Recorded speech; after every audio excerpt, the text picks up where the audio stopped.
Did you know there's an invisible influence affecting all your decisions and habits in life? And it drastically impacts the level of success and performance you have in life.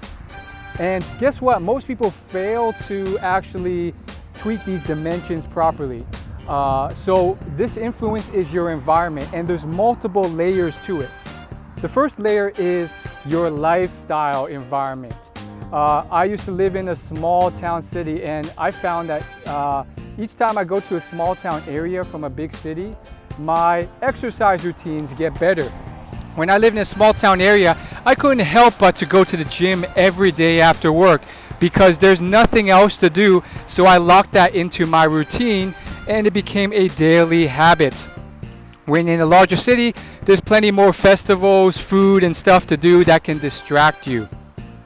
Another layer is your circle of friends. So the people you hang around, even your acquaintances, even the room that you're in, that affects your state of mind, your beliefs, and your habits. So if you're around people who don't care about school, who are lazy, who immediately go play video games or goof off after school, you're probably not going to do well in school. It was only when I started hanging around people who did well in school that all their habits, their different mindsets and beliefs rubbed off on me. So what do I mean by that? Well, you know, there's this one friend of mine, and when I hung around him, he would think about school differently. He would enthusiastically talk about how he would run home and knock out his homework and how he had to study for this test, and that's how he would get a leg up over the other classmates.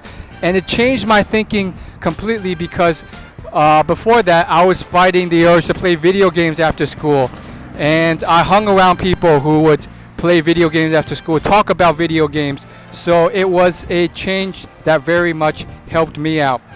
The next layer is your city, your geographic environment. Now there's multiple layers, sub-layers underneath this.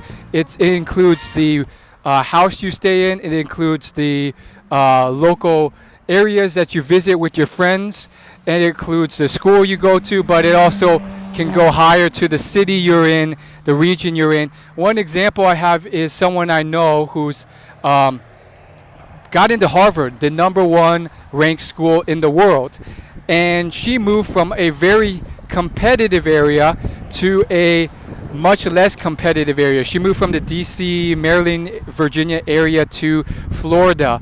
And she admitted to me that she got in because the level of competition of students was much easier in Florida, which meant she was able to get straight A's much easier. Now, you may not be able to convince your family to move to a different state, but you may be able to choose different micro environments where you study, whether that's a library or a study room, that can affect how many distractions you have and the mindset that you have.